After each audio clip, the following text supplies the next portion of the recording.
भक्तीच्या प्रांतामध्ये हरिभक्त भरपूर आहेत, पण भक्ती कशी करावी आणि भक्ती करत असताना कुणी जपजाप्य करतंय, कुणी तीर्थयात्रा करतं, कुणी दान धर्म करतं, कुणी कीर्तनाला येऊन बसतं, कुणी घरातच जपमाळ घेतं, समोर सिरियल चालू असते, हातात जपमाळ असते, ज्याची त्याची भक्ती. परवा एक आजीबाई म्हणली, लाव ग आई कुठे काय करते, हातामध्ये जपमाळ. ती संजना आली की रामकृष्ण हरी रामकृष्ण हरी रामकृष्ण हरी, अरुंधती आली की रामकृष्ण हरी रामकृष्ण हरी राम, असा जप चालतो. अशी भक्ती ज्याच्या त्याच्या सोयीनुसार आहे. माझं कुणाला काही म्हणणं नाही. गणपती आता येतील काही दिवसांवर, गणपती मंडळाची स्थापना होते, गणपती कुठेतरी कोपऱ्यात असतो, पण दिखावा जो काही असतो, देखावा फार तर मागे पत्त्यांचा डाव रंगेल. भक्ती जो तो ज्याच्या त्याच्या पद्धतीने करतो. पण प्रश्न असा आहे की भक्तीमध्ये नेमकं काय असलं पाहिजे, किंवा ती भक्ती करत असताना आपल्याला आवडते ती भक्ती करायची आहे की भगवंताच्या आवडीकरता भक्ती करायची आहे. एखाद्या मंडळाला जर गणपतीनं दृष्टांतच दिला असेल की बाबा रे, मला आपलं ते अथर्व शीर्ष नको, गणपती स्तोत्र नको, देवाची धर्माची गाणी नको, मला आपलं ते सारखं बाई वाड्यावर या ऐकवा, असा जर एखाद्या मंडळाला जर दृष्टांत दिलाच असेल तर काय सांगावं आपण, कुठे काय बोलणार. मला माझ्या मिरवणुकीला डीजे शिवाय माझी मिरवणूक करायची नाही असं जर बाप्पांनी सांगितलं असेल, पण मला सांगा, हा सगळा थिल्लरपणा भक्तीमध्ये आला. परिणामी भक्तीची व्यापक व्याख्या आम्ही विसरलो. संतांनी आम्हाला हरिभक्त होता यावं इथपर्यंत तयार केलं, भक्तीची परिसीमा काय असावी हे समजावून सांगितलं. आणि या सगळ्यामध्ये जो हरिभक्त या पदवीला पोहोचतो त्या भक्ताला काय काय प्राप्त होतं. बरं, हरिभक्त कुणाला म्हणायचं? जो विभक्त नाही तो भक्त म्हणाले. आज आम्ही सगळे विभक्त झालो आहोत, सगळे विभक्त. 92 कुळी, 96 कुळी, 98 कुळी, याच्यातच आम्ही इतके विभागलो की एक कधी दिसणार. म्हणून आमचा हिंदू धर्म बघा, सगळ्या धर्मांमध्ये आमचा हिंदू धर्म श्रेष्ठ आहे, सनातन वैदिक धर्म आहे. हे जरी असलं तरी संत्र्यासारखा दिसायला वरून दिसतोय, पण फोडल्यानंतर आतून प्रत्येक फोडी वेगळ्या आहेत. इतर पंथांचं बघा, टरबुजासारखा आहे हिरवागार, वरून आम्हाला विभाग दिसत आहेत, पण आतमध्ये फोडल्यानंतर सगळं एकसंध आहेत. त्यामुळे भक्तीची व्याख्या फक्त देवभक्ती इथपर्यंत सीमित न राहता ती देशभक्ती, धर्मभक्ती, राष्ट्रभक्ती इकडे जावी.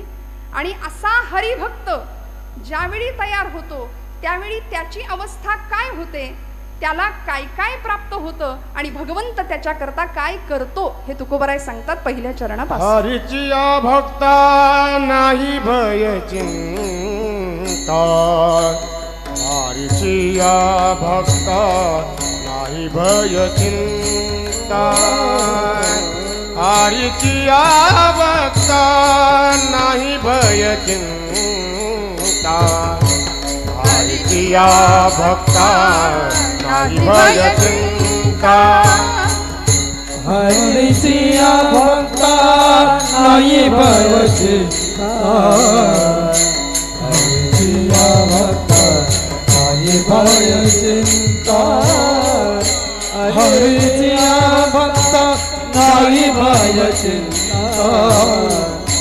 हरिचिया भक्ता नाही भय चिंता, हरिचिया भक्ता नाही भव चिंता, हरिचिया भक्ता नाही भय चिंता, हरिचिया भक्ता नाही भय चिंता, हरिचिया भक्ता नाही भय चिंता, हरिचिया भक्ता नाही भय चिंता, हरिचिया भक्ता नाही भय चिंता, हरिचिया भक्ता नाही भय चिंता, हरिचिया भक्ता नाही भय चिंता.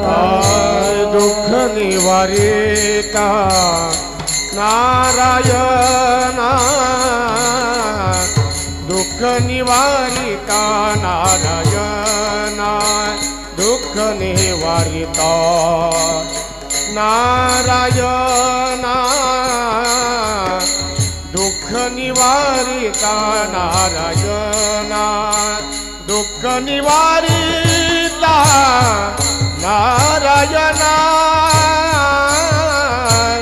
दुःख निवारिता नारायणा न लगे वाहने संसार उद्वेग न लगे वाहने संसार उद्वेग न लगे वाहने संसार उद्वेग न लगे वाहने संसार उद्वेग दुःख निवारिता नारायण दुःख निवारिता नारायण दुःख निवारिता नारायण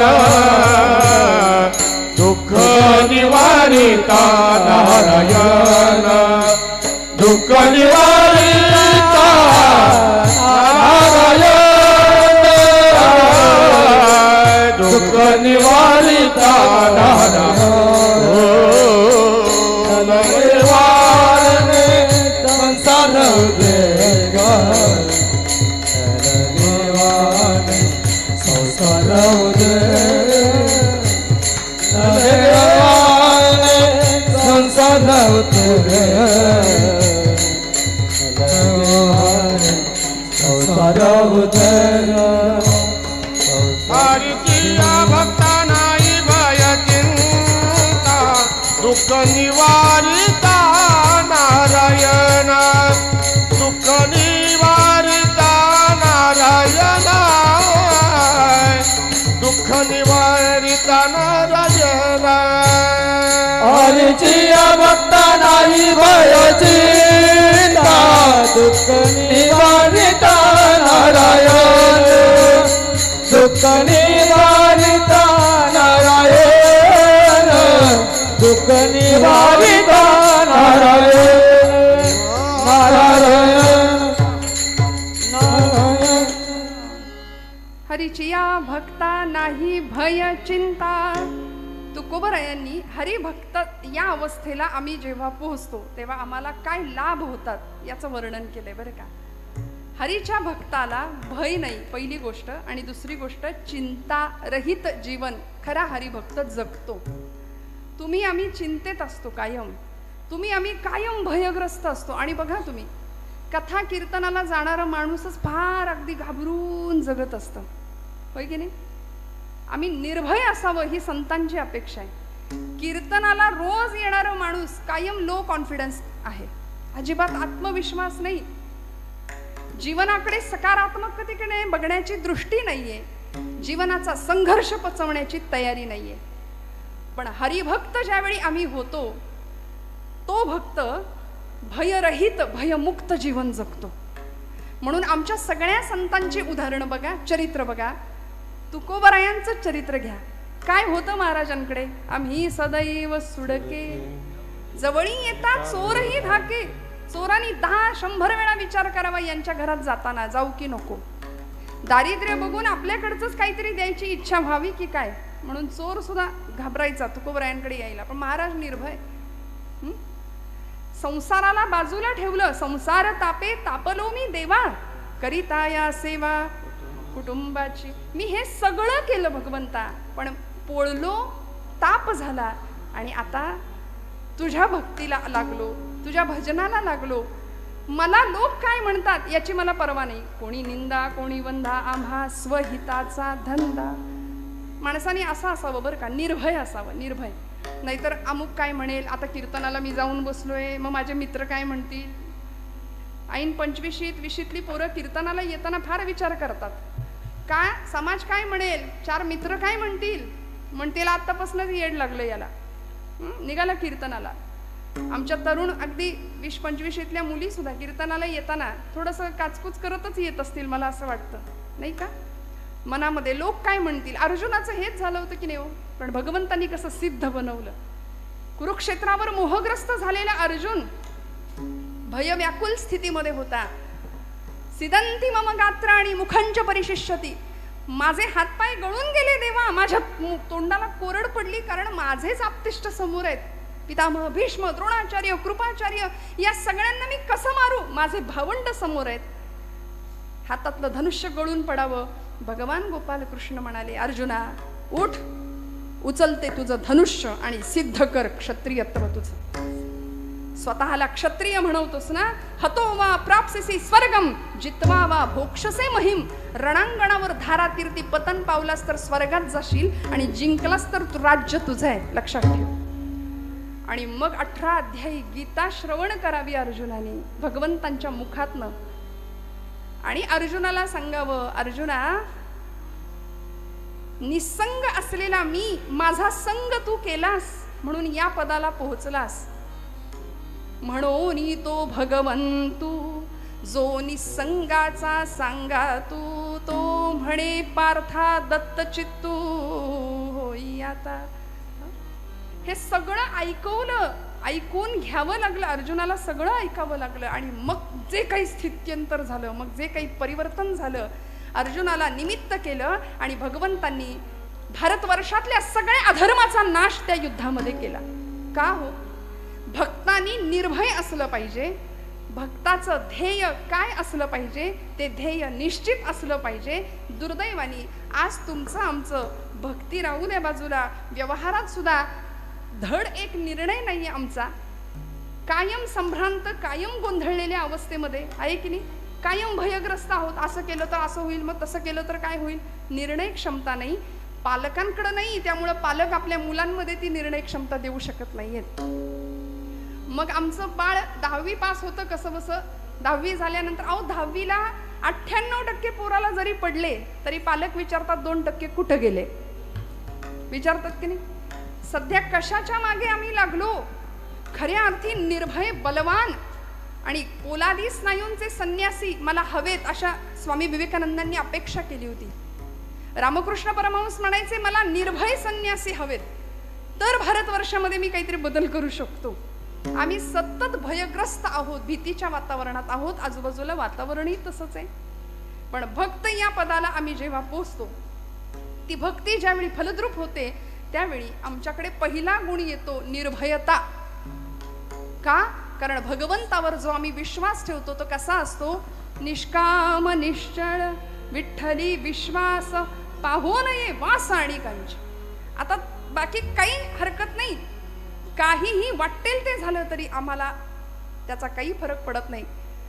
न मिळो खावया न वाढो संतान, न मिळो खावया न वाढो संतान, परिहा नारायण कृपा करो, नारायण कृपा करो. तुटो हे शरीर फुटो हे मस्तक, नामाचा गजर सोडू नये. नामदेव महाराज म्हणले, देह जावो अथवा राहो, पांडुरंगी दृढ भाव. काय भक्तीची परिसीमा असेल. आमचा इतका भक्तीतला सगळा गोंधळ आहे की आम्ही उपास जरी केला तरी दिवसभर इतकं तोंड वाकडं असतं आमचं. भक्ती करताना सुद्धा आम्ही किती संशयाने भक्ती करतो बघा. आम्ही कसे निर्भय होणार, आम्ही कसे चिंतामुक्त होणार. देव आहे की नाही हेच आमच्या डोक्यातनं अजून गेलेलं नाहीये. पक्क ठाम खरंच आहे का देव, नाही तर एवढे उपास तापास करतोय ते वाया जायचं. कोरोनामध्ये लोकांनी घातलेल्या माळा काढल्या की नाही, का? शंका नव्हती. डॉक्टर म्हणले चांगलं चुंगलं खा, काढली माळ. का? खात्री नाही. संशयात्मा विनश्यती असं भगवान गोपाल कृष्ण गीतेमध्ये म्हणतात. मग आपण भक्त आहोत ना, मग आपण विभागलेले, विभक्त असता कामा नये. पक्का ठाम विश्वास पाहिजे. हरिभक्त या पदाला पोहोचायचं असेल. आमची भक्ती संशयाने ग्रासलेली आहे. एकाने मला विचारलं, आता श्रावण आलंय, रोज बेलाची पानं भगवंताला व्हावी म्हणतो, सुरुवात केली खरी, पण शंकर पावला नाही तर. हे पुढचंच, अजून सुरुवात पण नाही. आरंभ शूरहा असं म्हणतात आपल्याकडे त्याला. सुरुवात करायची, सुरुवात करतानाच आम्ही नकार इतका जीवनामध्ये भरवलाय. पावला नाही तर काय करायचं म्हटलं, जर तर राहू दे. नाही म्हणले मग देव बदलू का? हे आणि त्याच्यावर. आमची उपासना भगवंताला बदलण्याकरता नाही मंडळी, स्वतःला बदलण्याकरता आहे. अंतर्बाह्य तुमच्या माझ्या जीवनामध्ये परिवर्तन व्हावं याकरता भक्ती आहे. म्हणून म्हणतात दुर्दैव जावं याकरता भक्ती नाही करायची, दुर्दैवाचे घाले सहन करण्याची शक्ती मिळावी याकरता भक्ती आहे. विठ्ठला विठ्ठला विठ्ठला विठ्ठला विठ्ठला विठ्ठला विठ्ठला. मग या पदाला आम्ही एकदा पोहोचलो, हरिभक्त या स्थितीला पोहोचल्यानंतर आम्ही निर्भय जीवन जगलो पाहिजे, निर्भयता आमच्याकडे आली पाहिजे. सध्या शास्त्रकारांनी वैराग्य शतक नावाचा एक ग्रंथ भर्तृहरींचा प्रसिद्ध आहे, त्याच्यामध्ये त्यांनी 9 प्रकारचे भय माणसाला जडतात जीवाला, त्याचं वर्णन केलंय. भोगे रोग भयम, कुलेच्युती भयम, वित्ते नृपालाद भयम, माने दैन्य भयम, गुणे खल भयम, रूपे जरायाद भयम, शास्त्रे वादी भयम, बले रिपु भयम, काये कृतांताद भयम, सर्वे वस्तु भयान्वितं भुवि नृणाम वैराग्यमेवा भयम. काय सांगितलं? भोगे रोग भयम, 9 प्रकारची भय आहेत. माणूस कायम भयामध्ये घाबरलेला आहे. भोगी माणसाला, ज्याला सतत भोग हवे असतात, सुखाचे यशाचे अनेक प्रकारचे भोग मनुष्य इथे आल्यानंतर भोगतो, भोगी माणसाला रोगाची भीती आहे. शास्त्रकार म्हणाले भोगे रोग भयम, कुले च्युती भयम. कुलवान शीलवान जो माणूस असतो ना, कुळाचा ज्याला अहंकार असतो, तो च्युत होण्याची भीती असते, त्याला पदच्युत होण्याची भीती असते. आपण जरा काही वेडवाकडं वागलो तर लोक काय म्हणतील, लोक काय म्हणतील याचाच विचार तो कायम असतो. भोगे रोग भयम, कुलेच्युती भयम, वित्ते नृपालाद भयम. वित्त म्हणजे पैसा. म्हणाले कशाची भीती असते हो? ज्याच्याकडे भरपूर पैसा आहे त्याला राजाची भीती. हे पूर्वीच्या काळचं, पण आता सोपं सांगू का, इन्कम टॅक्स वाल्यांची फार भीती असते. वित्ते नृपालाद भयम, माने दैन्य भयम. मानी माणसाला दीनतेची भीती आहे. जो स्वतःचा मान सन्मान जपण्यामध्येच गुंतलेला असतो ना, तो लोक काय म्हणतील, 100पैकी 99 माणसं त्याला चांगलं म्हणतात, पण एक माणूस वाईट म्हणत असेल तर त्याचं सगळं लक्ष त्या माणसाकडे असतं की हा माणूस मला वाईट म्हणतोय. आणि खरं सांगू का, जग चांगलं म्हणतं, शेजारी कधीच चांगले म्हणत नाहीत. म्हणतात का? म्हणून निंदकाचे घर असावे आपल्याकडे म्हण आहे की नाही. पण आपल्या सगळ्यांना चांगले शेजारी भेटले असतील अशी आशा करते बरं का. त्यामुळे जगाने कितीही कुणी काही म्हटलं तरी मानी माणूस दीनतेचं भय बाळगून असतो. माने दैन्य भयम, गुणे खल भयम. गुणवान माणसाला शत्रूची भीती असते. रूपे जरा याद भयम. रूपवान माणूस असतो की नाही त्याला म्हातारपणाचं भय असतं. हे माझं म्हणणं नाही, वैराग्य शतकातला श्लोक आहे भर्तृहरींचा, शास्त्रकार सांगतायत. रूपवान माणसाला जरा म्हणजे म्हातारपणाचं भय आहे. म्हणून तर जगामध्ये आत्ता परवाच तो रेशो सांगितला बघा कुठेतरी, भारतामध्ये 60 लाख नुसती सलून आहेत.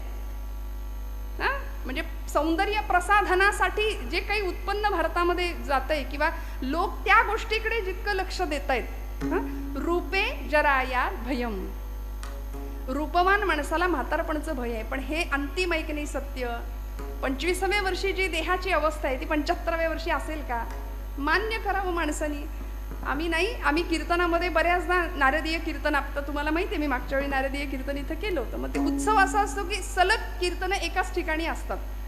मग मी एके ठिकाणी असं म्हटलं, मला राणी लक्ष्मीचं चरित्र सांगायचं होतं, झाशीच्या राणीचं. म्हटलं तरुण मंडळी जरा समोर पाहिजेत. पण मी असं म्हटलं की उद्या जरा काळे केस अपेक्षित आहेत, आज सगळेच पांढरे केस आहेत. माणसं एवढी हुशार, दुसऱ्या दिवशी सगळे डाय करून आले, हेअर डाय. सगळ्यांनी केस रंगवले. आम्ही जागच्या जागी डाय व्हायची वेळ आली. परिणाम रूपे जरायात भयम. वर्ण तिकीट पाठवले, भगवंतांनी निरोप दिलाय की बाबा झाला तुझा उत्तर रंग सुरू, आयुष्याचा उत्तरार्ध सुरू झाला 40 नंतर. मान्य करावं माणसाने. पण नाही, रूपे जरायात भयम, शास्त्रे वादी भयम. शास्त्रवान शास्त्रपंडित निपुण माणसाला वादाचं भय असतं. गुणे खल भयम. गुणवान माणसाला शत्रूचं भय आहे. काये कृतांता भयम. आणि शरीराला मृत्यूचं भय आहे. किती घाबरू नये बघा आम्ही. शरीर मृत्यूने भयभीत आहे. आता येईल का उद्या येईल. कोरोनाच्या काळात आपल्याला सगळं मृत्यू असा गिरट्या घालत होता आमच्या आजूबाजूला. आमची माणसं कितीतरी गेली है की नाही. शरीराला मृत्यूचं भय आहे, काये कृतांतात भयम. पण उपजेते नाशे नाशिले पुनरपी दिसे हे घटिका यंत्र जैसे परिभ्रमेगा. जर माऊली म्हणते तर आम्ही हे मान्य करावं आणि निर्भय राहावं. म्हणून तर तुकोबारायांना मरणाचा सोहळा करता आला, तुम्हाला मला करता येत नाही. तुम्ही आम्ही आपण म्हणू मरणाचा कुठे सोहळा असतो का, पण महाराज म्हणतात आपुले मरण पाहिले म्या डोळा, धन्य तो सोहळा अनुपम्य. सोहळा केला, मरणा हाती सुटली काया असं तुकोबराय म्हणतात. का हो, कारण निर्भय झाले, निर्भय अवस्था प्राप्त झाली. तुम्हाला मला ती अवस्था प्राप्त व्हावी म्हणून हरिभक्ताची लक्षणं आणि भक्ताचे लाभ तुकोबराय सांगतायत. बघा तुम्ही कुठल्याही गोष्टीच्या बाबतीत आम्ही एखादी गोष्ट करायला गेलो तर आपण पहिला प्रश्न विचारतो, मग मी हे केलं तर त्याने मला काय मिळेल. हे मी केलं तर मग काय होईल, मला काय मिळेल, प्राप्ती काय, लाभ. सध्या मनुष्य सगळ्यातनं लाभ बघतो, बरोबर ना. सगळ्या गोष्टीतून आपल्याला काय मिळेल, फायदा काय मिळेल. तुकोबरायांना आमच्या सगळ्यांची ही मनोवृत्ती माहिती आहे. म्हणून म्हणले भक्ती करा, हरिभक्त व्हा, तुम्हाला काय काय मिळेल. मोठीच्या मोठी यादी सांगितली या अभंगामध्ये. पहिली गोष्ट निर्भयता तर आहेच आहे, आणि अशी निर्भयता होती म्हणून अनेक हरिभक्त भक्तीच्या प्रांतामध्ये यशस्वी झाले. नवे पांडुरंगाला, आपल्या उपास्य देवतेला आपलंसं केलं. आमची राधाराणी असेल, मीराबाई असतील, कान्होपत्रा असतील, जनाबाई असतील. जनाबाईंना तर सुळावर चढवण्याची शिक्षा सुनावली गेली नव्ह, पण निर्भय होत्या. पांडुरंगाला जाब विचारायच्या, अरे विठ्या विठ्या मूळ मायेच्या कारट्या. पुढचं फार वाईट बोलले, तिथे नाही बोलू शकत. जनाबाई का हो, हक्क होता परमेश्वरावरती, आणि जो खरी भक्ती करतो त्याचा प्रेमळ हक्क भगवंतावर असतो. तुम्ही आम्ही हक्क नाही दाखवू शकत, कारण आम्ही लबाड भक्त सगळे. आमची भक्ती म्हणजे फक्त दाखवण्यापुरती. खरं सांगू, ब्रह्मचैतन्य गोंदवलेकर महाराज म्हणतात की आपली भक्ती अशी असली पाहिजे की आपल्या घरच्यांना सुद्धा कळलं नाही पाहिजे आपला परमार्थ. इतका लपून परमार्थ पाहिजे. आपल्या शेजारच्याला सुद्धा कळलं नाही पाहिजे. आम्ही मात्र सगळीकडे दाखवत आमचा परमार्थ करतो. जनाबाईंचा परमार्थ असा होता, दळिता कांडिता तुझं गाईना अनंता. जात्यावर दळायला बसावं आणि पांडुरंगाला बोलवावं. दिशा उजळल्या गेला कोंबडा अरहून,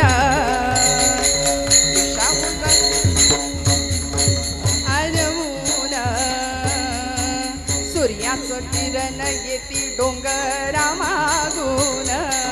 हो, सूर्याचं किरण येती डोंगरा मागून.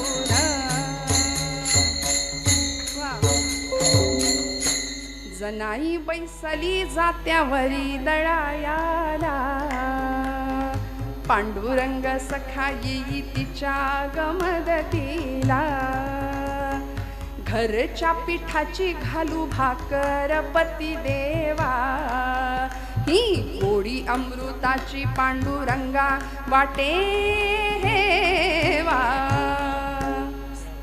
भगवंतानी धावत यावं, जनाबाईंनी सांगावं, पांडुरंगा सख्या ये रे, हाक मारावी, आणि भगवंतानी धावत यावं. जने जने आलो ग, जनी मांडते दळाणा, नाम ओठी घोळते, भारी जड हे जाते तुझी या विना. पांडुरंगा, संसाराचा ताप झालाय, संसाराचा उद्वेग झालाय. संसार म्हणजे ज्या संसारामध्ये आम्ही सुखाची अपेक्षा करतो तो संसार दुःखमुळे एवढ्यावरच थांबू नका. संसारच दुःख आहे. विठ्ठल विठ्ठल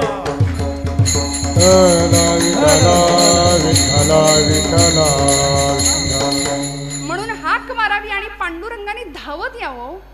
आज तुम्ही आम्ही बोलवल्यानंतर पांडुरंग येतो का हो? येईल का? नाही.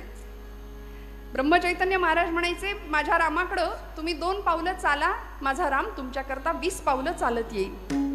तुम्ही चाललाच नाही तर तो म्हणेल तू तुझ्या जागी बरा, मी माझ्या जागी बरा. आमचा असं आहे, आम्हाला देवाकडून सगळं पाहिजे, देव नको. आहे की नाही? यादी लिस्ट तयार आहे आमची, हे पाहिजे ते पाहिजे ते पाहिजे. भक्ती करतो, सकाम भक्ती करतो. देवा अमुक अमुक अमुक अमुक एवढं सगळं मिळू दे तर आम्ही, म्हणजे आमच्याकडे नवसाची पद्धत आहे की नाही, कौल लावतो आम्ही, नवस करतो. ही सकाम भक्ती झाली. पण संतांनी निष्काम भक्ती करावी. जनाबाईंची निर्भयता काय होती? जनाबाईंनी भगवंताला बोलवावं आणि भगवंतांनी धावत यावं. कारण जनाबाई म्हणायची, अरे अरे विट्या मूळ मायेच्या कारट्या.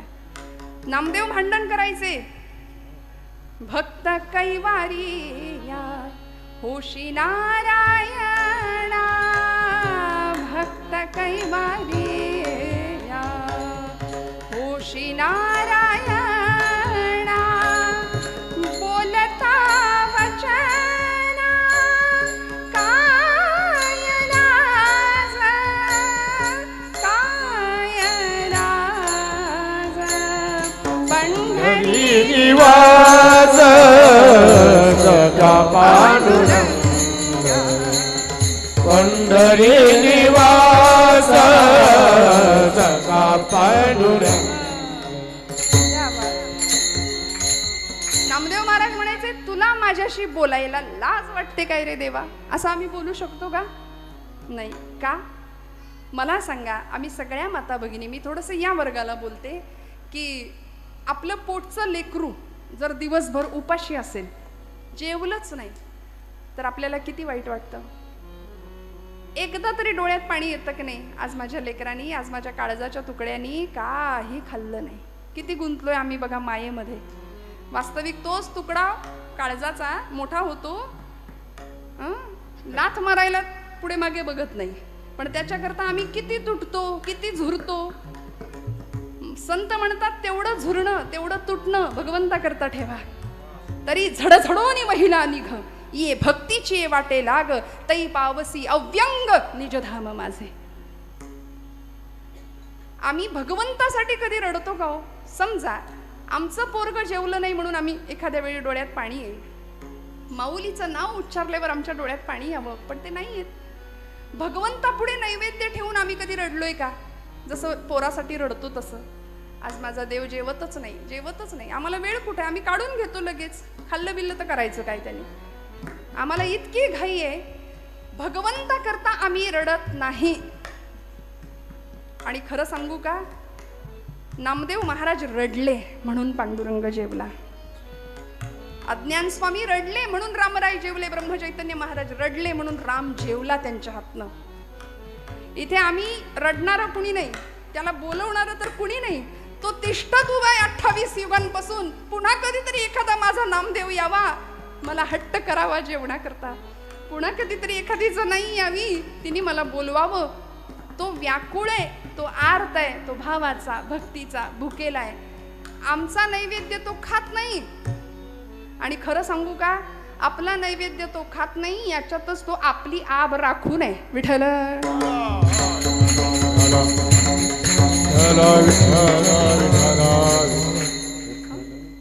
आहे की नाही? भगवंत आपला नैवेद्य खात नाही, हे बरं आहे एका अर्थी. त्यांनी जर खायला सुरुवात केली तर अनंत हस्ते कमलावराने, देता किती घेशील दो कराने, नेईल जेव्हा ते तू क्या करानी, किती रक्षसी मग दो कराने. इतकं दिलंय त्यांनी, आणि ते सगळं जर काढून घ्यायला लागला तर मग काही आपलं खरं नाही.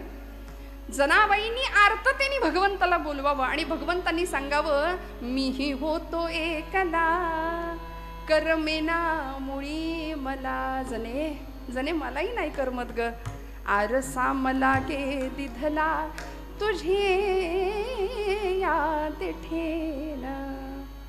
पांडुरंगा सख्या आलास का रे? हात तुझा लागला रे, जात झालं हलक हलक, दारी आलं अमृत पिक, तुझी याद ठेला. पांडुरंगाने सांगावं, जने काय सांगू, मीही होतो एकला, करमेना मुळी मला. आणि असा संवाद भगवंताचा जनाईचा चालावा. आपल्या सगळ्यांना कथा माहितीये, मी काही वेगळं सांगत नाहीये. एखादी कथा जर सांगायला लागली ना, लोक म्हणतात ऐकलंय, माहितीये, परत काय. हे स्वतःला सॉफिस्टिकेटेड समजणारी माणसं बरं का, कीर्तनातली. श्रद्धा नाही, भाव नाही, व्यवहारातलं मोठेपण इथं सुद्धा जपणारी काही मंडळी असतात, पण आपल्यापैकी तसं नाहीये कुणी, याची मला जाणीव आहे. त्यावेळी प्रत्येक वेळी आमचा भाव जागृत होतो, आम्ही तिथं पोहोचतो. जनाबाईंचा भाव काय असेल एका क्षणापुरतं का होईना आम्हाला जाणवतं. आणि ज्यावेळी पांडुरंगाने दळायला सुरुवात करावी, भगवंताला सांगावं जनाईनी, पांडुरंगा तुला सवय नाही बाबा, कंबर बिंबर दुखेल. आडवे झाले भगवंत. गळ्यातला रत्नहार काढून टाकला, थंडी होती म्हणून जनाबाईनं आपलं कांबळं टाकावं. इकडे पहाड झाली, भूपाळीचे स्वर कानावर पडले. सगळे पुजारी म्हणतायत भूपाळी आणि लक्ष हाराकडं. विषयात बडबडलेली माणसं याहून दुसरं काय करणार. सगळी बडबड गडबड सुरू झाली. सगळे विकारग्रस्त आम्ही माणसं, आम्ही सगळं याकडेच लक्ष देतो. बघा तुम्ही, ताबडतोब जनाईवर आळ घेतला गेला, तिला पकडलं गेलं. आपली कथा पुढची सगळी माहिती आहे तुम्हाला. जनाबाईंना सुळावर द्यायचं ठरलं आणि सुळावर जाताना जनाबाईंनी पांडुरंगाला जाब विचारावा, भगवंता दळिता कांडिता तुझं गायीन अनंता म्हणून प्रत्येक काम करताना तुला आठवलं, तुझं स्मरण केलं. कुठल्याही कामामध्ये प्रत्येक श्वासाला मी तुझं नाम घेतलं. पांडुरंगा हा दोष मला लागावा अशी जर तुझी इच्छा असेल तर ठीक, तुला हवं तसं होईल. पण मी निर्दोष आहे हे जगाला जर कळायचं असेल ना तर भगवंता तुला यावं लागेल. म्हणून सुळावर देताना जनाबाई म्हणतात, पाटील अहो पांडुरंगाच्या देवळात निघाले तरी पायरीला नमस्कार करून जाते. आज तर आयुष्य संपवायला निघाली, या सुळाला नमस्कार तर करते. म्हणून सुळाला हात लावला आणि सळ सळ सळ सूळ सगळा वितळायला लागला. लोखंडाचं पाणी झालं. आता जर हे असं नवीन पिढीला सांगितलं तर फार पुढारलेली, फार शिक्षण घेतलेली मंडळी म्हणतात हे काही पटत नाही, बुद्धीला पटत नाही. पण बुद्धीपेक्षा भावनेनी इथे विचार करायचा असतो. बरं त्यांना पटावं तर त्यांनाही सांगावं लागेल, नाहीतर ते इकडे येणारच नाहीत. आपलं फार आहे बघा तुम्ही, आपल्या संप्रदायामध्ये असू दे, हिंदू धर्मामध्ये असू दे, आमची नवीन पिढी भरकटलेली आहे, वेगळ्या मार्गावर जातीये. का? कारण आम्ही त्यांना आपलंसं करून घेत नाही. तुला नाही कळायचं ते जाऊ दे, तुझं तू बघ. आपण त्याला बोलून मोकळे होतो. पण ते म्हणतात हे तुमचं मॅजिक आम्हाला पटत नाही, आमचं लॉजिक काय आहे, लोखंडाचं असं पाणी होऊ शकत नाही. अहो पण पंचभौतिक असलेला देह आहे, भू जल तेज समीर ख अशा 5 महाभूतांपासून बनलेला देह. त्यातलं अग्नितत्व भगवंत जागृत करतात आणि अग्नीचा स्पर्श झाल्यानंतर लोखंडाचं पाणी जसं होतं तसं अग्नीची सत्ता तिच्या हाताच्या स्पर्शाला दिली, लोखंडाचं पाणी झालं. सर्व सत्ता आली हातात, नाम याचा खेचर दाता. भगवंत सत्ताधीश आहे, तो तुम्हाला मला सगळं द्यायला बसलाय. त्यामुळे आम्ही निर्भय व्हावं आणि मोकळ्या मनाने, मोकळ्या अंतःकरणाने भगवंताची भक्ती करावी. नाही भय चिंता, चिंतारहित जीवन तुमचं आमचं असावं. का? कारण दुःख निवारिता नारायण तुझं मोकलील. ऐसे नाही मज मोकलील, ऐसे नाही तुझे मोकलील, ऐसे नाही तुझे मोकलील.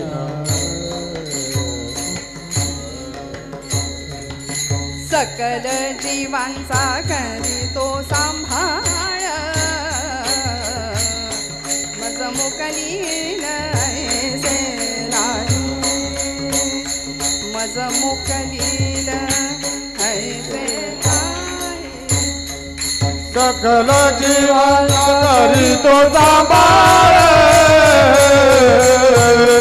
तुझ मोकलील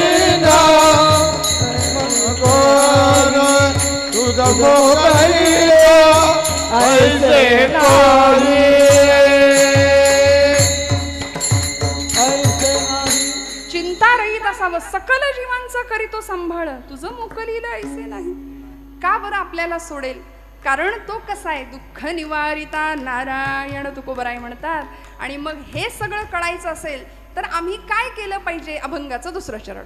न लगे वाहने संसार उद्वेग, न लगे वाहने संसार उद्वेग. ताल वाजवा, न लगे वाहने संसार उद्वेग, न लगे वाहने संसार उद्वेग, न लगे वाहने संसार उद्वेग.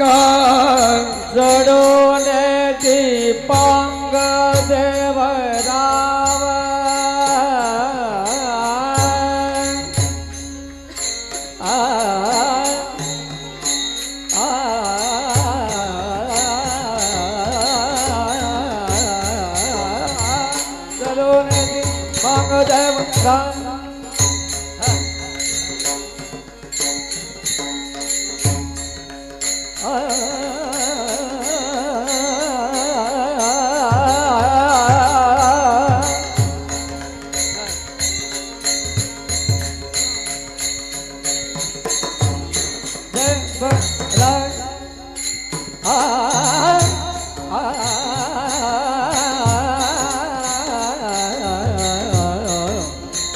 जलोन भांग देवराज देवराय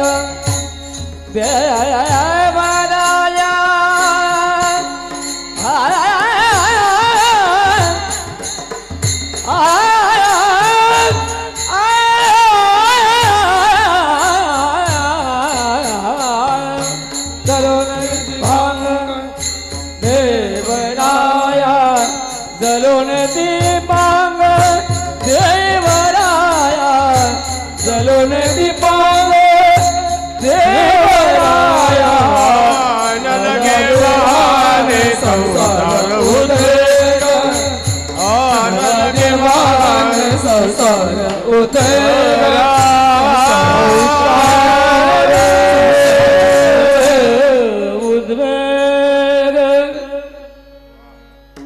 नलगे वाहणे संसार उद्वेग जडोने दीपांग देवराव. तुकोबरायांनी सांगितलंय भगवंतावर एकदा विश्वास ठेवला की नाही की संसारातला उद्वेग करायची गरज नाही. नलगे वाहणे संसार उद्वेग जडोने दीपांग देवराव. भगवंत उसणं शिल्लक ठेवत नाही. कर्ज ऋण भगवंत सगळं फेडतो, व्याजासहित फेडतो. काय दिलं हो सुदाम्यानी? मुठभर पोहे दिले. ऋण तरी मुठभर पोहे त्याच्या व्याजात हे मनगरी ती. व्याज म्हणून सुवर्ण नगरी दिली. मग म्हणाले मुद्दलाचं काय झालं? मुद्दलात मुक्ती देणे ही कोण्या साहुकारीची रीत. मुद्दल म्हणून मुक्ती देऊन टाकली सुदाम्याला. भगवंत सगळं फेडतो. दरबारामध्ये दुःशासनाने केसांना धरलं होतं, फरफटत आणलं होतं. दयेची याचना करत होती आमची द्रौपदी माता. कितीतरी अर्जव करत होती, विनवण्या करत होती, भीक मागत होती रक्षणाची. द्रोणाचार्य, कृपाचार्य, अश्वत्थामा, पितामह, भीष्म, एकापेक्षा एक बलाढ्य महारथी पांडव प्रतापी होते. पण तरी सुद्धा नाही कोणी धावलं लज्जा रक्षणासाठी. दोन्ही हात सोडून हात उंचावले आणि भगवंताला सांगितलं, हे भगवंता, हे माधवा, हे अनंता, हे मधुसूदना, धाव म्हणून. आणि भगवंतानी सगळं ऋण जडोने दीपांग देवरावा. नाही सोडलं, नाही ठेवलं, सगळं फेडून टाकलं. एका चिंधीचं ऋण सहस्त्रपटींनी वस्त्र पुरवलं द्रौपदीला त्या परिस्थितीमध्ये. आज आम्ही भगवंताचे भक्त म्हणवतो, वारसदार म्हणवतो, स्वतःला हरिभक्त म्हणवून घेतो. पण भगवंताचे हे गुण सुद्धा तुमच्या माझ्यात आले पाहिजेत याचा विचार आम्ही करत नाही. महाराज म्हणले नलके वाहणे संसार उद्वेग. ज्या संसाराला तुम्ही आपलं आपलं आपलं कवटाळून बसलाय तो संसार वास्तविक तुमचा नाही. ते सगळं इथं राहायचंय. आम्ही असे बांधावर उभे राहतो आणि येणाऱ्या पाहुण्याला सांगतो, ते झाड दिसतंय का, तो डोंगर दिसतोय, तिथपर्यंत सगळं माझं. ती वसुंधरा माता, ती धरणी माता हसते तुमच्यावरती, म्हणते याचा पंजा सुद्धा हेच म्हणायचा, याचा आजा सुद्धा हेच म्हणायचा. हे सगळं अहंता आणि ममता या दोन गोष्टी अत्यंत घातक आहेत. मी आणि माझं. यामुळे संसाराचा उद्वेग झाला. संसाराला आम्ही आपलं म्हणून बसलं. दुःखमय असलेला संसार फक्त दुःखाला कारण ठरला आणि आम्ही दुःखी झालो. वास्तविक जो प्रपंच आपला आहे त्या प्रपंचामध्ये सुख आहे का हो? गेले दोन पती पत्नी 65-70 वर्षाचं वय होतं. आजीचं वय 65 आणि 70चे एक वयोवृद्ध आजोबा. कुठे गेले? कोर्टात गेले. वकिलाला म्हणाले घटस्फोट पाहिजे. वकील म्हणले आता थोड्यासाठी कशाला? झालं ना तुमचं आयुष्य संपत आलं, एवढे दिवस एकत्र राहिला आणि म्हातारा बाबा आता तुम्ही घटस्फोट का मागताय? नाही म्हणाले, ही म्हातारी काही सुखाने जगू देत नाही. म्हणजे संसार इतका केला तरी सुद्धा प्रपंचामध्ये सुख नाही. नाही म्हणे तरी सुद्धा मला सांगा घटस्फोट का मागताय? आता किती दिवस राहिले, छान मजेत घालवा, छान एकत्र गुण्या गोविंदांनी संसार करा, उरलेला जो काही आहे तो. नाही म्हणाले, पहिल्या दिवसापासून हिने मला त्रास दिलाय. म्हणाले वकील म्हणले काय त्रास दिलाय? अहो मिळेल हातात वस्तू, जे भांड मिळेल, लाटणं असू दे, उलटणं काय असेल ते फेकून मारते म्हणले मला. मग म्हणले इतके वर्ष सहन केलं तुम्ही, सहन नाही केलं, आता नेम लागायला लागलाय म्हणले. विठ्ठल विठ्ठल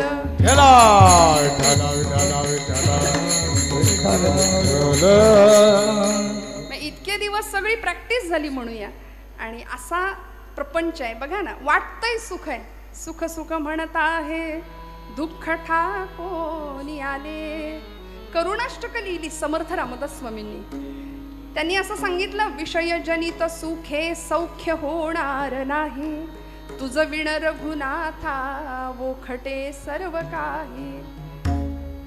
भजन रहित रामा सर्वही जन्म गेला, स्वजन जनधनाचा व्यर्थ म्या स्वार्थ केला. रघुपती मती माझी आपुलीशी करावी, सकळ त्यजुनी भावे कास तुझी धरावी. म्हणून घटिका गेली पळे गेली, तास वाजे झणाणा, आयुष्याचा नाश होतो राम कार्य म्हणाना. हा संसार आम्हाला बंधनाला कारणीभूत ठरणार आहे. ते भुंग्यासारखं आमचं असे आम्ही गुंतून बसलोय आणि तो भ्रमर रात्रभर कमळाच्या फुलात जाऊन बसला. का? आता उजाडेल मग उजाडेल. त्या कमळानी पाकळी मिटली. एरवी लाकूड पोखरणारा भुंगा पाकळी कातरू शकला नाही. मनात आलं असतं तर पटकन बाहेर पडता आलं असतं, पण तिथे बंधनात, संसार प्रेम बंधनात अडकला. आमचं असंच होतं. म्हणून महाराज म्हणले, नलगे वाहणे संसार उद्वेग, जडोने दीपांग देवराव. बर परमार्थासाठी आवश्यक असलेल्या 2 गोष्टी. अभंगाचं 3रं चरण. असो द्यावा धीर सदा समाधान, असो द्यावा धीर सदा समाधान, असो द्यावा धीर सदा समाधान, असो द्यावा धीर सदा समाधान, असो द्यावा धीर सदा समाधान, द्यावा धीर सदा असो द्यावा धीर सदा समाधान, असो द्यावा धीर सदा समाधान. आहे नारायण जावाने, आहे नारायण जावाने,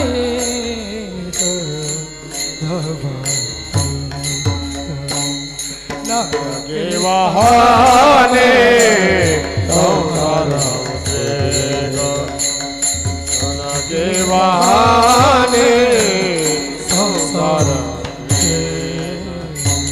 आहे नारायण जवळीत, आहे नारायण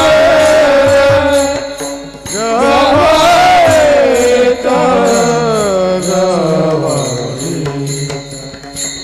नलगे वाहने संसार उद्वेग, नलगे वाहने संसार उद्वेग. असो द्यावा धीर सदा समाधान. महाराज आश्वासक शब्द वापरतात. आहे नारायण जवळीच. तुलसीदासजी म्हणतात, चीटी के पाव में घुघरू बजे, वो भी नाद श्री रघुनाथ सुने.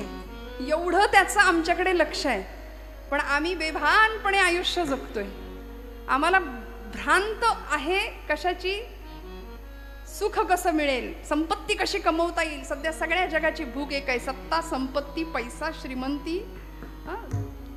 मेलेल्याच्या टाळूवरचं लोणी सुद्धा ओरबाडून घेण्याची वृत्ती समाजामध्ये आपण आज पाहतोय. पण असो द्यावा धीर सदा समाधान. महाराजांनी 2 शब्द महत्वाचे वापरले परमार्थासाठी आवश्यक. धीर. आणि ते परमार्थातच नाही, तो व्यवहारात सुद्धा महत्वाचा आहे बरं. धीर. आज तुम्ही आम्ही सगळे अधीर आहोत. जीवनामध्ये शांतता नाही, समाधान नाही, स्वास्थ्य नाही. सगळं आहे पण समाधान नाही. 50 लाखाचा मोबाईल, टीव्ही सगळं आहे घरामध्ये. पोरांकडे गाड्या मस्त, अगदी त्या शिवजयंतीला पुंगळ्या काढून फिरवतात. जगाचं काही बेफिकीर, जगाचं भानच नाही हो आम्हाला. व्यसन आणि फॅशन याच्या आहारी गेलेली आमची तरुणाई. मला कधी कधी वाटतं त्यांच्या त्या पॅन्ट बघितल्या तर असं वाटतं माणसांपेक्षा उंदरं जास्त आहेत की काही घरात यांच्या. सगळं शिकवायची वेळ आली की नाही, केशभूसेपासून वेशभूषेपर्यंत. का हो?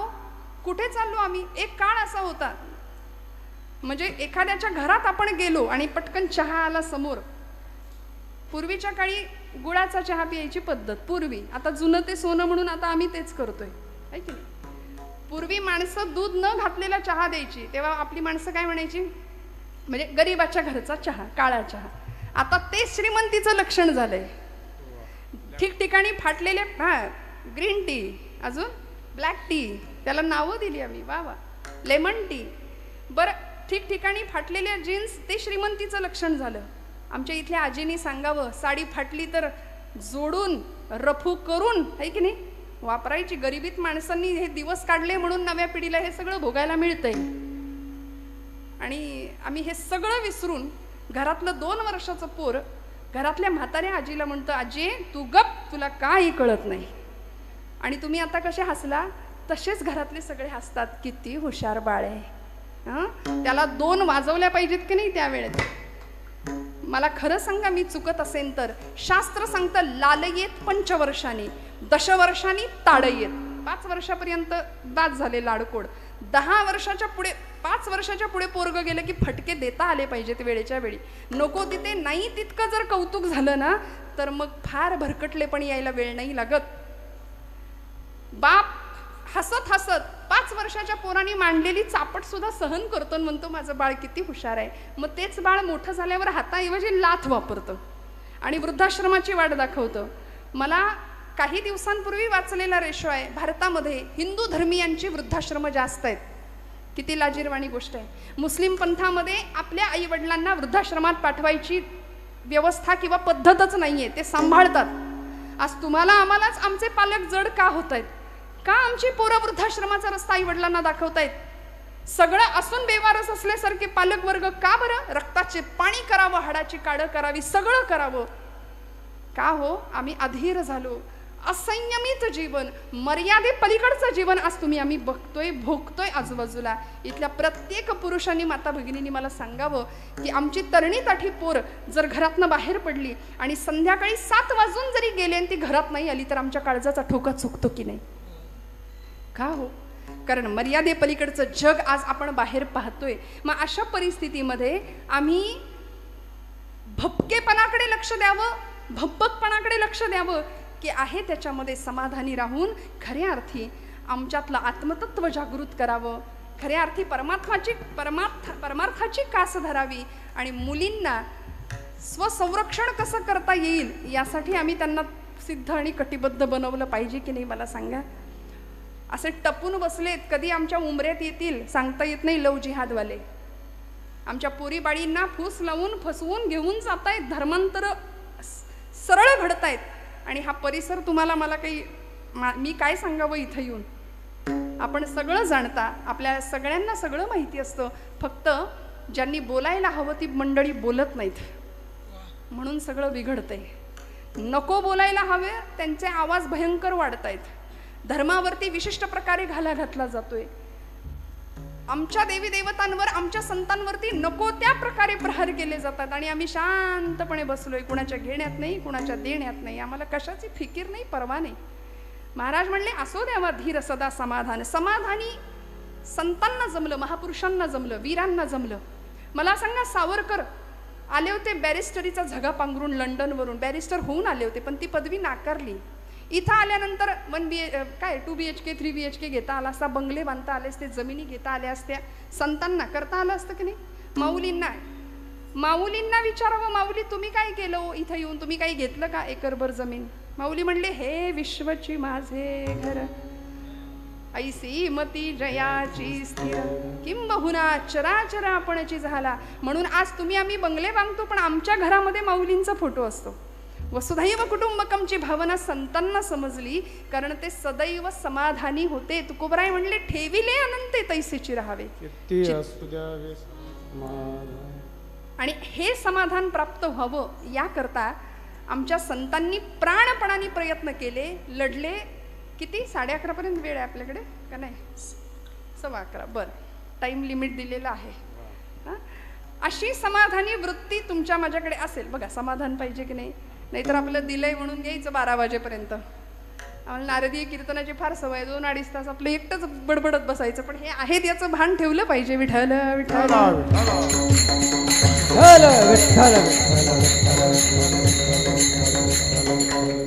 आहे नारायण जवळीचं. म्हणून बघा तुम्ही, देशभक्त असू दे, देवभक्त असू दे, या सगळ्यांनी भगवंताचं अधिष्ठान समोर ठेवलं. 16व्या वर्षी छत्रपती शिवप्रभूंनी रायरेश्वराच्या मंदिरात जाऊन रोहिडेश्वराच्या किल्ल्यावर 150 मावळ्यांच्या धारोष्ण रक्ताचा अभिषेक शंभू महादेवाला घातला होता. का? सामर्थ्य आहे चळवळीचे, जो जो करील दयाचे, परंतु तेथे भगवंताचे अधिष्ठान पाहिजे. स्वतःसाठी उत्तम जगता आलं असतं, पण नाही. भक्त या पदाला, मग तो मातृभक्त असू दे, देशभक्त असू दे, देवभक्त असू दे. भगतसिंग ऐन 22व्या-23व्या वर्षी ही पोरं फासावर गेली. कल्पना करा, आमच्या घरातली 22-23 वर्षाची पोरं, काय वय होतं, पण तरी सुद्धा देशमातेसाठी प्राणांचं बलिदान दिलं.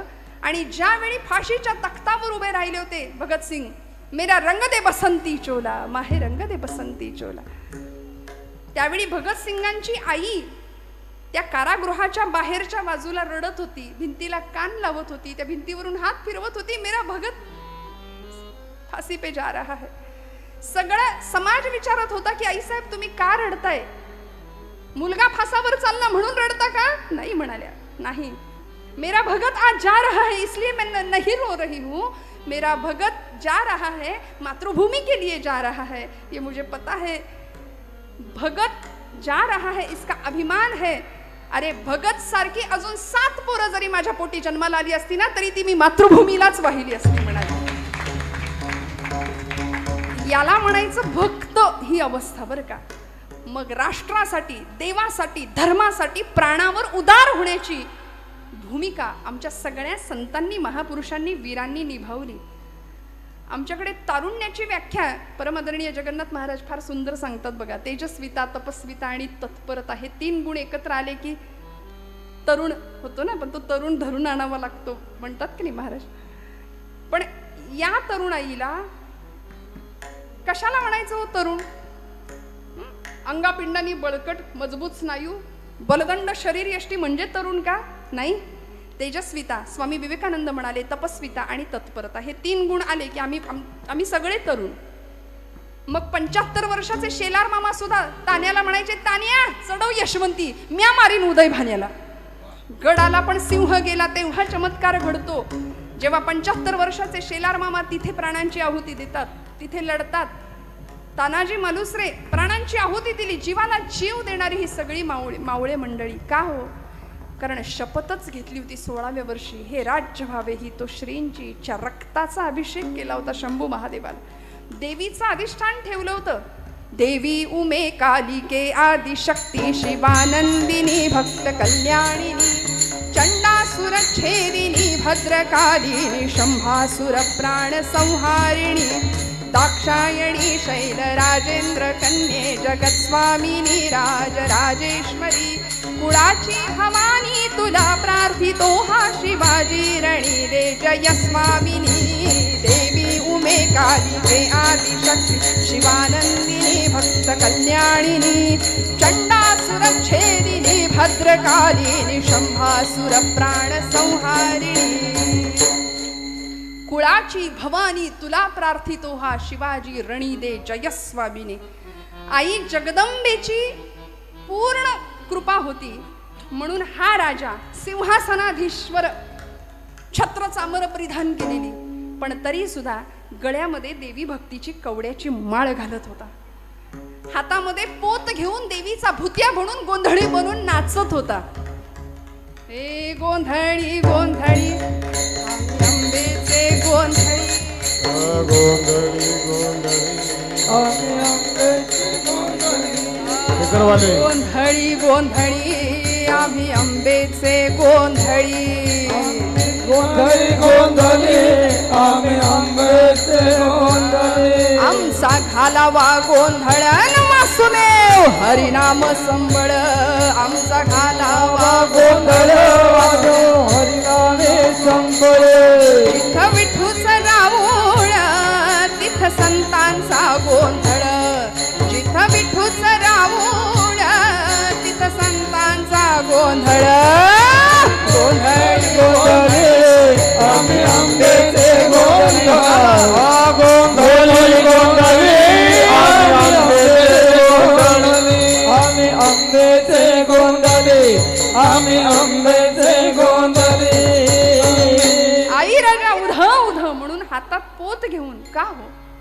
सामर्थ्य आहे चळवळीचे, जो जो करील तयाचे, परंतु तेथे भगवंताचे अधिष्ठान पाहिजे.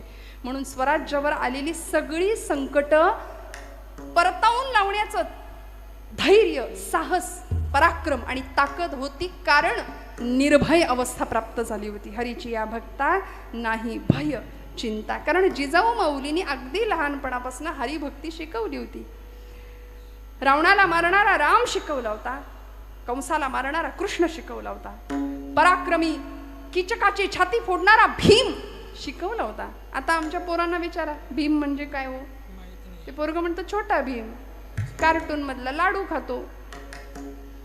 पण पांडव प्रताप, पांडव गीतेमध्ये वर्णन केलंय, धर्मो विवर्धति युधिष्ठिर कीर्तनेन पापम प्रणश्यति वृकोदर कीर्तनेन माद्री सुतौ कथयतां न भवन्ति रोगाः शत्रुं विनश्यति धनंजय कीर्तनेन.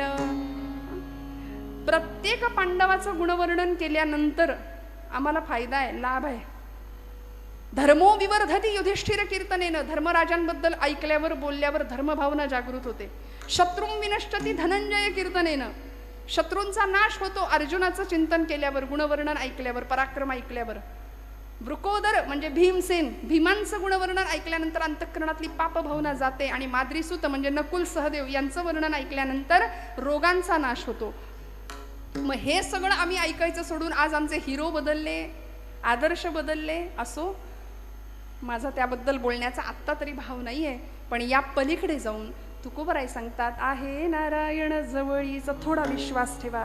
भगवंत आहे आणि तो आहे. बरं, दर्शनशास्त्रामध्ये ईश्वरी अस्तित्वाच्या काही खुणा सांगितल्या जातात. परमेश्वर आहे याच्या खुणा, अचानक सुगंध येतो, अचानक मंद वारा येतो, अनाहत नाद ऐकू येतो, बासरीचा मंजूळ स्वर कानी येतो.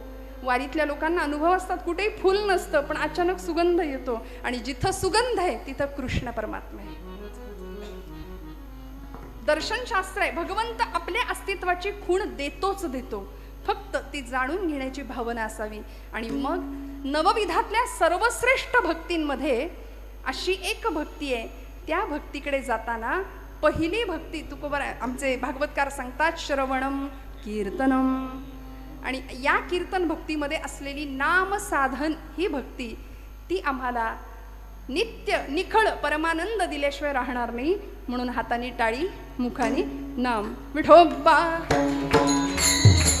जय जय विठोबार कुमार, जय विठोबार कुमार, जय विठोबार कुमार, जय विठोबार कुमार, कुमार कुमार, जय विठोबार कुमार, जय विठोबार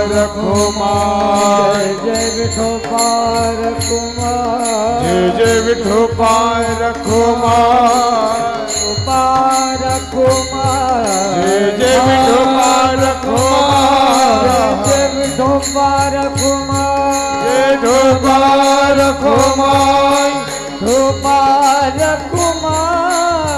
कुमार कुमार, जय जय कुमार कुमार, कुमार कुमार, जय विठोबार कुमार, विठोबार कुमार, विठोबार कुमार, जय जय विठोबार कुमार, जय विठोबार कुमार, जय विठोबार कुमार, जय जय विठोबार कुमार, जय जय विठोबार कुमार, विठोबार कुमार, विठोबार कुमार, जय जय विठोबार कुमार, विठोबार कुमार, जय जय विठोबार कुमार, विठोबार कुमार, जय जय विठोबार कुमार, विठोबार कुमार, जय जय विठोबार कुमार, विठोबार कुमार, जय जय विठोबार कुमार, हरि जय जय हरि जय जय हरि जय जय हरि जय जय हरि हरि हरि हरि हरि हरि जय जय हरि हरि हरि हरि हरि जय जय हरि हरि हरि हरि जय जय हरि हरि हरी हरी जय जय विठोबा रखुमाई विठोबा रखुमाई हरी जय जय हरी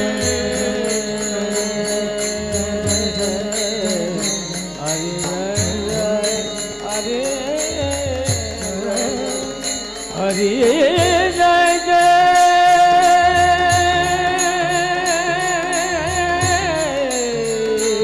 हरि जय जय जय जय जय जय तोबा रखुमा जय जय तोबा रखुमा जय जय तोबा रखुमाई जय जय तोबा रखुमा जय तोबा रखुमाई जय तोबा रखुमा जय जय तोबा रखुमाई जय जय तोबा रखुमा जय जय विठोबा रखुमाई जय जय तोबा रखुमा जय जय तोबा रखुमाई जय जय तोबा रखुमा जय जय तोबा रखुमाई जय जय तोबा रखुमा जय जय तोबा रखुमाई जय जय तोबा रखुमा तोबा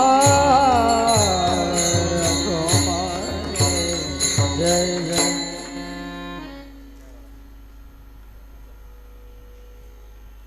वडघर मधल्या सगळ्याच लोकांचा उत्साह, कीर्तनावरचं प्रेम आणि संतोष भाऊंचं नियोजन आयोजन सर्वच अप्रतिम आहे, यात शंका नाही.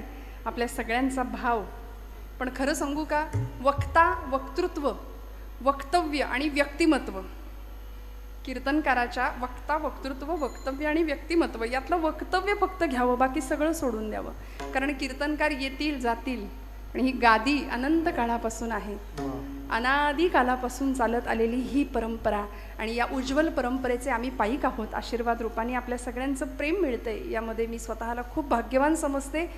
तुकोबरायांच्या या अभंगावर चिंतन करत असताना अभंग गोड आहे, 4 चरणांचा आहे. हरीची या भक्ता नाही भय चिंता, दुःख निवारिता नारायण. न लगे वाहणे संसार उद्वेग, जडो नेदी पांग देवराव. असो द्यावा धीर सदा समाधान, आहे नारायण जवळीच. न लगे वाहणे संसार उद्वेग, जडो नेदी पांग देवराव. भागवतामध्ये नवविधा भक्तीचा उल्लेख आहे.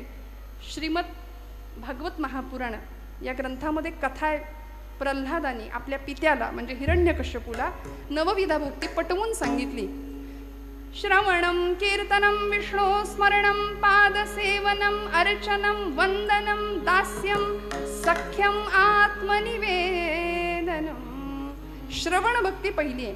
का हो, मूल जन्माला आल्यानंतर लगेच बोलायला सुरुवात करतं का? नाही, पहिल्यांदा आजूबाजूच्या जगाचा कानोसा घेतं, ऐकायला सुरुवात करतं, मग हळूहळू बोलायला सुरुवात करतं. पहिली भक्ती आहे श्रवण. म्हणून श्रवणाचे मिसे बैसावे येवोनी, साम्राज्य भुवनी सुख नांदे. मनाचा मारू न करता, इंद्रियांना त्रास सुद्धा न देता, माऊली काय म्हणते, येथे मोक्ष असे आयता श्रवणाची. श्रवण भक्तीचं महात्म्य आमच्या सगळ्या संतांनी पटवून दिलंय. आणि त्या पुढची भक्ती जी आपण आता करतो, कीर्तने महादोष जाती, कीर्तन चांग होय अंग, असा महिमा कीर्तन भक्तीचा आहे की तुकोबराय म्हणतात, ब्रह्मज्ञाना हाती घुटवीन लाळ,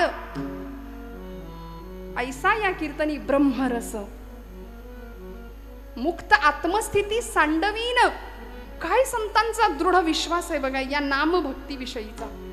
म्हणून कलियुगामध्ये तुम्हाला मला तारणारं एकमेव साधन आहे. बाकी सगळं आपण करूया, व्यवहार उत्तम करूया, प्रपंच नेटका करूया, भरपूर पैसा, जे काही प्रत्येकाला जे हवंय ते सगळं मिळवायचंय. पण हे करत असताना तुमच्या माझ्या जीवनाचा पाया जर भक्तीचा असेल तर आयुष्यात कितीही संकट आली, आणि आयुष्याचं नावच संघर्ष आहे ना. आपण ECG कुणाचा कधी काढताना बघितलंय का? ECG मशीन, त्या ECG मशीनच्या रेषा बघितल्यात का? ती रेष कधी सरळ असते का जिवंत माणसाची? तो माणूस जिवंत आहे तोपर्यंत ती रेष वर खालीच चालू राहते. एकदा का ती रेष सरळ झाली की श्वास संपला, जीवन संपलं. मग रात्रंदिन आम्हा युद्धाचा प्रसंग, अंतर्बाह्य जग आणि मन, हे तुकोबांनी सांगून दिलंय. मग कशासाठी मुडदूस चेहरे करून आम्ही जगायचं? संघर्ष प्रत्येकाला आहे, दुःख प्रत्येकाला आहे, प्रत्येकाला सहन करायचंय. आलिया भोगासी सगळं सहन करायचंय. आपलीच कर्म फळं आहेत, ती फळं आपण इथे भोगतोय, दुसरं काय आहे? कुणाला निंदा करायची, कुणाला द्वेष द्यायचा, कुणाला बोल लावायचा? एखाद्याला दुखवण्याकरता तुमची माझी योजना भगवंतांनी केली आहे का हो? नाही ना.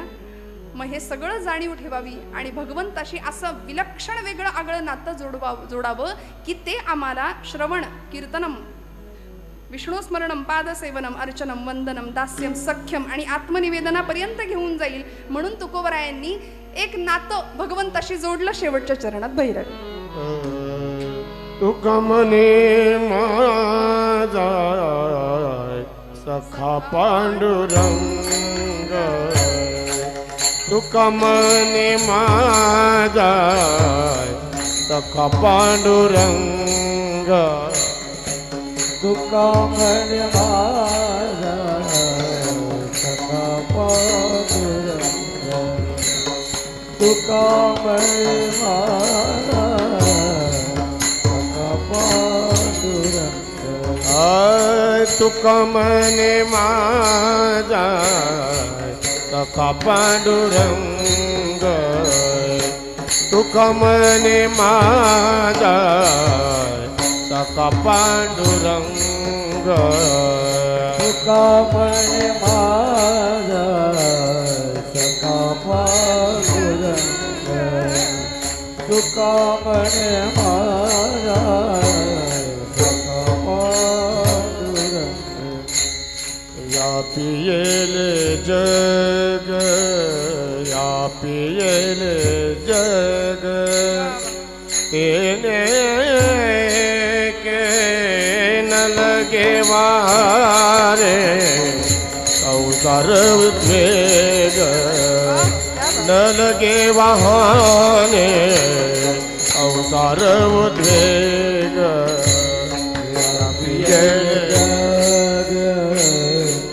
व्यापिये जग येणे येते, न लगे वाहने,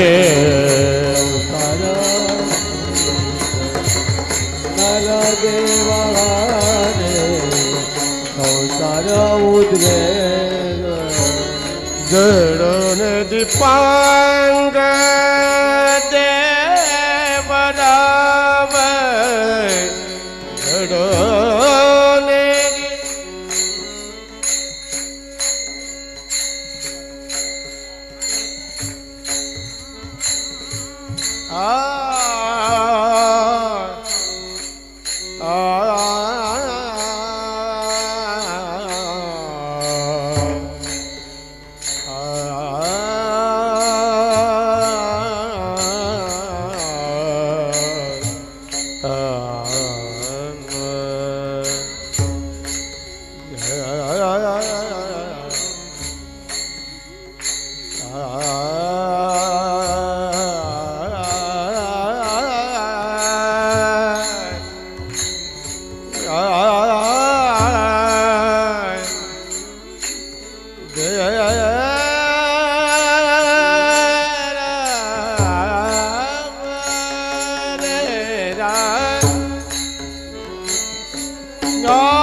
देवराव देवराव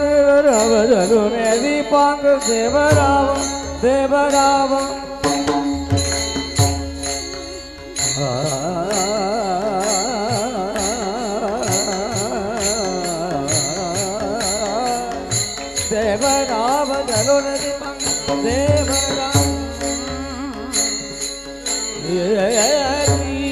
देवराव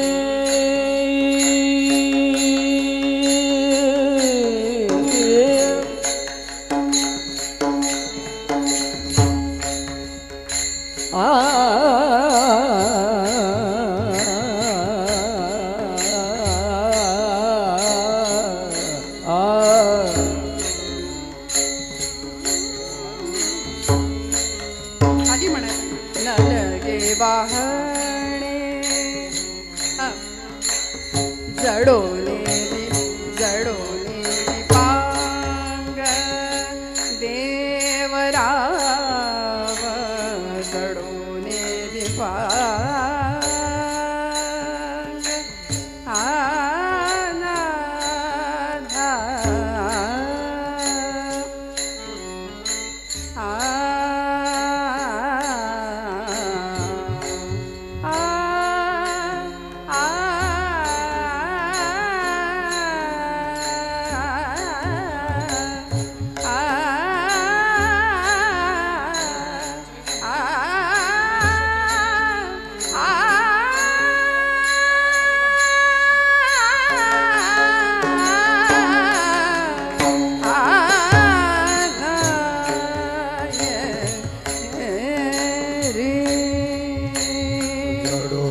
दीपांग जडोने दीपांग देवराव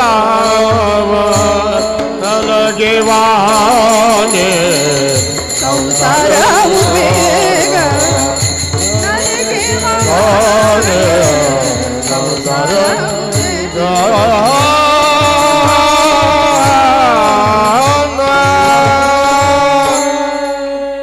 क्या बात आहे. टाळे बसवा एकदा जोरदार. क्या बात. बरं या मंडळींना विचारलं ना राग कुठला होता नाही माहिती म्हणतात. हे इतकं विलक्षण आहे सगळ्यांचं बरं का. संतोष भाऊ सुद्धा आता गाणं शिकतायत गेल्या 2 वर्षांपासून ना मला हो ना त्यामुळे यंदा दिसलेत ते माईक समोर. गोरक्षनाथ महाराजांचं सुद्धा मोठेपण यातच आहे की यांना शास्त्र विचारलं त्यामागचं राग कुठला वादी संवादी काय वर्जस्वर कुठले काही माहिती नाही पण गळ्याची जात आणि भगवंतांनी दिलेला हा प्रसाद ती मंडळी ही सगळीच सुनील महाराज काय गोरक्षनाथ महाराज काय जपतायत प्राणपणाने आणि तोच भाव आहे की हा भगवंतांनी दिलेला प्रसाद आहे यामध्ये आपलं काही नाही. परमादरणीय भानुदास महाराजांचाही तोच भाव आहे. नादब्रह्माची अनेक वर्षांपासून सेवा करत आलेली ही मंडळी स्वरब्रह्माची सेवा करत असलेली ही मंडळी मनापासनं झालेली सेवा सगळ्यांच्या चरणी रुजू करते. तुकोबरायांनी भगवंताशी नातं जोडलं सख्यत्वाचं जे अर्जुनाचं होतं हो ना. भगवंताशी कुठलं तरी नातं जोडावं. द्रौपदीनी नातं जोडलं कुंती आत्यांनी नातं जोडलं. मी म्हणते नाही कुठलं नातं जोडता आलं तरी तू देव मी भक्त ऐसे करी बस. तुकोबरायांनी हेही नातं आम्हाला सांगितलंय. अद्वैती तो माझे नाही समाधान ठेवून निराळा राही मज देव भक्तपण सुखाचा सोहळा. भगवंता तू देव मी भक्त ऐसे करी. नको ब्रह्मभाव नको आत्मस्थिती मला काही नको भगवंता. तुझ्याशी नातं असं जोडू दे की जगात कुणीही प्रयत्न केला तरी ते तुटता कामा नये. त्याला भगवद्गीतेमध्ये भगवंतांनी शब्द वापरलाय ममै मांशो जीवलोके जीवभूत सनातन मनःषष्ठ आणि इंद्रियाणी प्रकृतीस्थानी करशती. सनातन संबंध. बस झालेली सेवा भगवंत चरणावर अर्पण करते.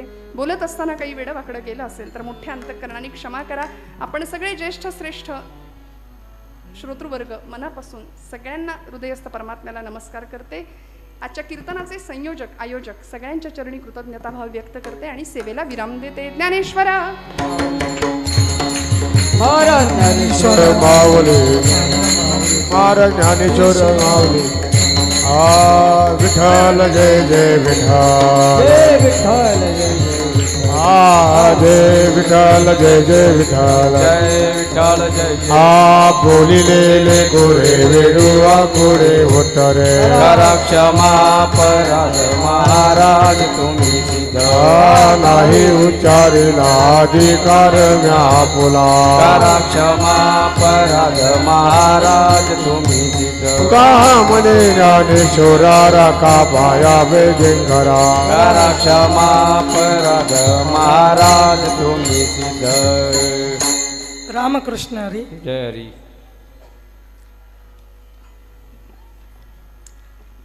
कधी पण फोन करा ताईला.